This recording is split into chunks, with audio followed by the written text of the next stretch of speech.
dia kekuatannya memang aktif. Yang berikutnya dia optimis, ya, terbuka dan senang bergaul. Terbuka dan senang bergaul, percaya diri dan senang memimpin. Ya, koleris itu percaya diri banget.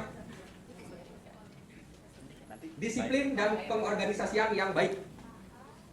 Menyukai tantangan. Nah, jadi Bapak Ibu kalau misalnya punya tim yang tipenya koleris, gampang cara memanaskannya. Ayo, masa dia aja bisa, kamu nggak bisa, langsung lari. Ya? Karena dia suka tantangan. Bilang aja misalnya, Bapak Ibu bilang, apa goalsnya? Saya pengen jadi bro. Oh, bro itu susah. Semakin Bapak Ibu bilang susah, semakin dia tantang. Itu koleris. Ya, nah itu koleris. Dan dia cepat mengambil keputusan. Oke. Nah, orangnya disiplin, kelihatan. Ya, jadi yang punya tipe kepribadian koleris pasti ada kekuatan ini. Ya. Nah, ternyata kelemahan dari koleris ini dia sombong. Kenapa sombong? Karena dia terlalu percaya diri. Ya. Jadi dia tidak mau dipimpin, dia yang memimpin. Ya. Nah, itu kelemahannya. Yang kedua, sering merendahkan dan menyinggung orang lain dengan belak-belakannya dia. Jadi dia ngomong itu tidak dipikir gitu. Pokoknya dia bilang, ya, dan kadang sering menyinggung perasaan orang. Ya, yang koleris, benar? Oh, mengakui ya.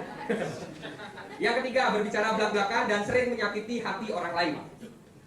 Yang keempat, dia keras kepala. Ya, udah sombong, keras kepala. Ya.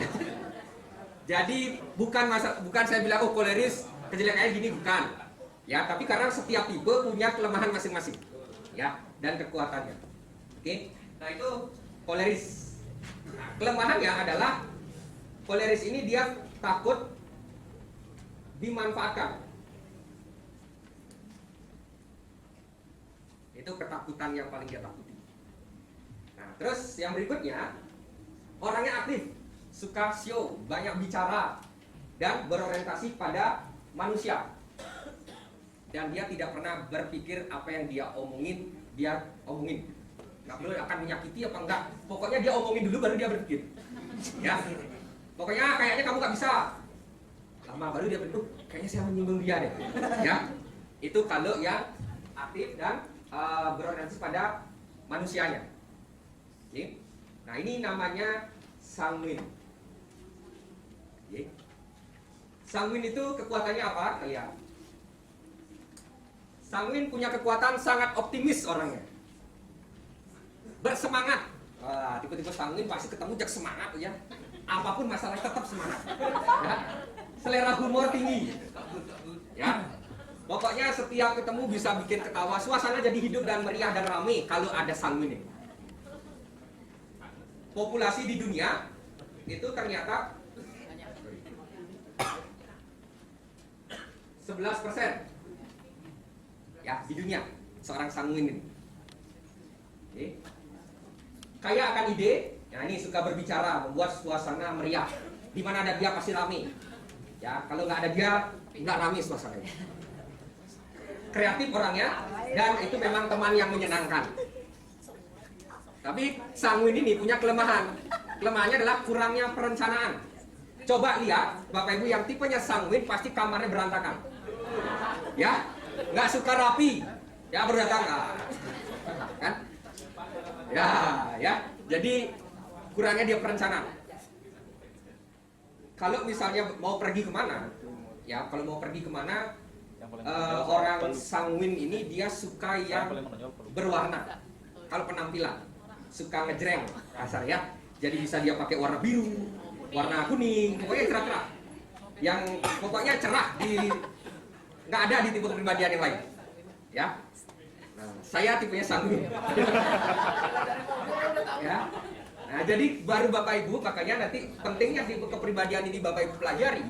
Ketika Bapak Ibu ketemu calon prospek, ketemu tim atau downline, agar biar Bapak Ibu follow up-nya enak, follow up-nya nyambung, ya prospeknya juga nyambung, Bapak Ibu pasti akan mengetahui tipe kepribadian dia apa.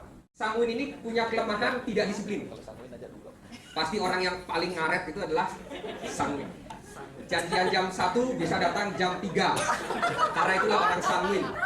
Ya. dan ketawanya berbeda dari yang lainnya. Itu orang sanguin, ya.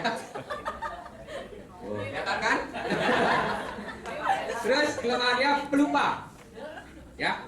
Suka kadang misalnya handphonenya dia taruh di kantongnya, dia lupa. Mana handphone saya? Nah, dia sudah bingung nanti ya, ternyata di sini. Ya, kunci motor. Pokoknya orangnya memang pelupa, berantakan, gampang bosan, ya.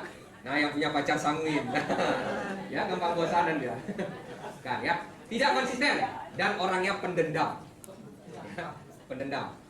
Jadi, susah memaafkan kalau orang sanguin. Dan karena dia pakai rasa, ya karena dia orientasinya adalah people, manusianya. Jadi dia pakai rasa. Jadi sedikit menyinggung rasa dari orang sanguin ini, dia akan ingat sampai kuburan. Sampai dia meninggal pun dia masih ingat, ya. Nah, jadi memang walaupun kadang orang itu sudah minta maaf, rasa pendendamnya itu masih ada. Ya, jadi ketika seorang sanguin ini melihat lawan bicaranya dia itu sudah ada sesuatu, terjadi sesuatu, dia paling suka. Karena dia sifatnya pendendam gitu. Oke. Nah, ini sanguin. Ya, sudah mulai paham ya mengenai karakter dan kepribadiannya sendiri. Terus yang berikutnya, orangnya pasif dan orientasinya adalah manusia. Pasif, dia senangnya di belakang layar, nggak suka show seperti koleris dan sanguin. Dan dia nggak suka banyak bicara. Itu orangnya adalah flegmatis. Ya, flegmatis ini ternyata di dunia populasinya 69%. Paling banyak flegmatis. Makanya ketika ada flegmatis, dunia ini damai, ya. Damai banget, ya. Karena gini, Bapak Ibu misalnya terjadi, misalnya kayak sekarang nih, tiba-tiba ada gempa, ya. Koleris, sanguin, melankolis itu sudah lari dulu. Tapi kalau flegmatis dia perencanaannya bagus. Oh, tenang aja, dulu. Ya pelan-pelan, ya. Nah, karena dia saking tenangnya, ya, saking tenang banget. Flegmatis ini kita lihat. Nah, seorang flegmatis punya kekuatan dia rendah hati, ya, mudah menyesuaikan diri, ya, karena dia tidak suka berbicara, ya, dia orangnya pendiam dan tenang, ya, dan flegmatis ini menonjol dalam hal people skill, pasti pintar banget people skill, ya. Nah, jadi bahasa yang dikeluarkan sebagaimanapun downline-nya komplain, dia cuma oh ya, tenang saja, ngalir saja, ya. Kalau flegmatis ini jadi customer service, komplainan banyak, tenang Pak semua orang. Tapi kalau koleris di customer service bisa bertengkar, ya. Jadi posisi-posisi ya itu juga harus tepat. Jadi kalau orang yang koleris jadiin customer service, komplainnya dia dilawan komplain. Ya. Kalau berani komplain sama dia akan dilawan lagi. Ya, komplainnya. Oke. Flegmatis ini orangnya penurut dan baik hati. Jadi gampang ngajak kemana-mana gitu ya. Pendengar yang baik karena dia memang orangnya pasif. Diam. Nah, kalau sanguin sukanya berbicara, sukanya bercerita. Kalau orang sanguin ada ajak Bapak Ibu cerita sampai pagi pun dilayani sama dia. Ya, tapi kalau flegmatis, sama-sama flegmatis, sama-sama diam. Jadi kalau sama-sama diam saling natap-natap gitu. Karena memang orangnya pasif, nggak suka show. Ya, makanya ketika buat sebuah perkumpulan itu harus ada sanguinnya. Harus dibikin yang ramai. Kalau enggak, kalau semua flegmatis, semua diam. Oh iya, gitu ya. Oh iya, gitu. Apalagi karena flegmatis ini dia pendengar yang baik, ya. Kalau ada yang ngomong dia dengerin, kalau enggak dia diam, dia terus. Jadi nggak selesai-selesai diskusinya, karena kan saling diam semua. Ya. Ini ngomong dia dengerin, gitu. Ya. Dan orangnya sabar, ya, flegmatis ini. Nah, kelemahannya dia memang tertutup, orangnya malas. Nah, kenapa malas? Karena dia saking dia penurut, ya, dan pendiam, tenang banget orangnya, dan itu membuat dia malas. Dan di sini, ya, kalau di flegmatis ini dia susah keluar dari zona nyaman. Ya, jadi susah banget dia keluar dari zona nyaman. Jadi Bapak Ibu misalnya bilang, ayo, pokoknya kejar, kau bisa beli mobil. Oh iya? Oh gitu ya? Ya, dia manggung-manggung Pak Ibu.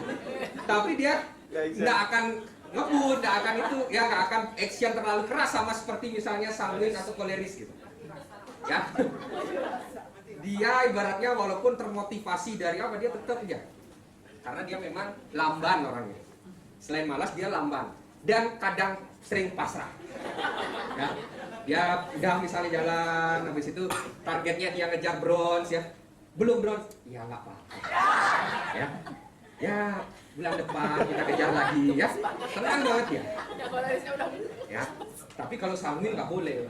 Ya, nggak boleh. Pokoknya kalau nggak bronze, dia bisa nggak pulang-pulang. Kalau sanguin, ya sama koleris. Tapi kalau plekmatis, ya nggak apa-apa kalau nggak closing nggak pulang aja. Ya, nah itu plekmatis. Cepat merasa puas. Ya, cepat merasa puas. Misalnya, oh saya sudah dapat penghasilan 10 juta nih. Kalau sanguin, komporin dikit dan koleris, suka tantangan, dia cepet. Ayo, kamu pasti bisa 20 juta. Tapi agak susah sih kalau koleris. Oh, nggak apa, semakin susah semakin suka dia. Tapi kalau plekmatis ini, ayo 20 juta. Ya 10 juta aja kawin dulu. Nah itu plekmatis ya, karena dia memang cepat merasa puas orangnya.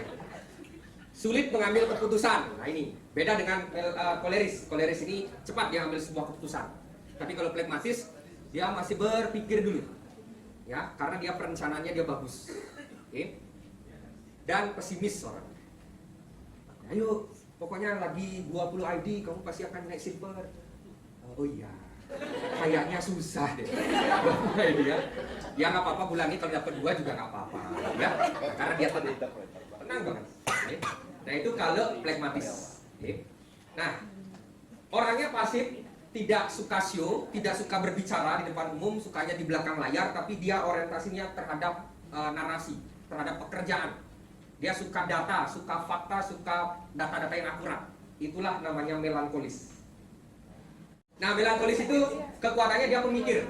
Pemikir, nah perencanaan sempurna banget, detail banget. Makanya kalau Bapak Ibu tanya tentang apapun, nilai NAB, terus tanya misalnya CAR lagi mendapatkan penghargaan apa. Kalau sanguin kan ada aja dilewatin gitu. Ya. Nah, tapi kalau melankolis, dia baca. Sampai titik koma pun dia baca. Makanya kalau tanya yang tentang data-data, tanya aja ke melankolis. Ya, yang punya leader melankolis, tanya ke dia. Pasti nyambung. Jangan tanya ke sanguin ya, nggak tahu apa ya. Nah, terus yang ketiga, melankolis ini dia pemaaf. Ya, pemaaf orangnya. Dia senang menganalisa. Kalau Bapak Ibu prospek, ya atau calon prospek Bapak Ibu adalah orang melankolis, Bapak Ibu harus siapkan data, grafik, fakta yang sesuai dan terupdate. Mereka pasti suka untuk closingnya. Ya, kalau misalnya Bapak Ibu ketika melankolis berhadapan dengan Bapak Ibu seorang koleris atau misalnya sanguin, Bapak Ibu ditanya, bagaimana perkembangannya 10 tahun terakhir? Bapak Ibu nggak bisa jawab. Dia sudah mulai ragu kepada Bapak Ibu. Ya, karena melankolis itu dia harus sempurna. Harus dia senang. 10 tahun terakhir bagaimana? 15 tahun terakhir bagaimana? Ya, nah itu karena dia suka memang seperti itu detailnya. Ya. Nah, jadi kalau prospek seorang melankolis, Bapak Ibu harus siapin duluan. Ya, dia berpikir ke depan. Ya, berpikir ke depan. Orangnya memang disiplin dan orang paling hemat. Ya, paling hemat orangnya. Jadi gimana caranya uang 50.000 ini kita bisa makan satu hari, dia bisa menghemat. Ya mungkin sekarang 10.000 bahkan ada sisa lagi. Ya? Nah itu karena dia hemat. Nah kelemahan seorang melankolis, dia memang tertutup orangnya karena dia suka tampilnya di belakang layar. Nah ini gampang tertekan oleh hal-hal sepele.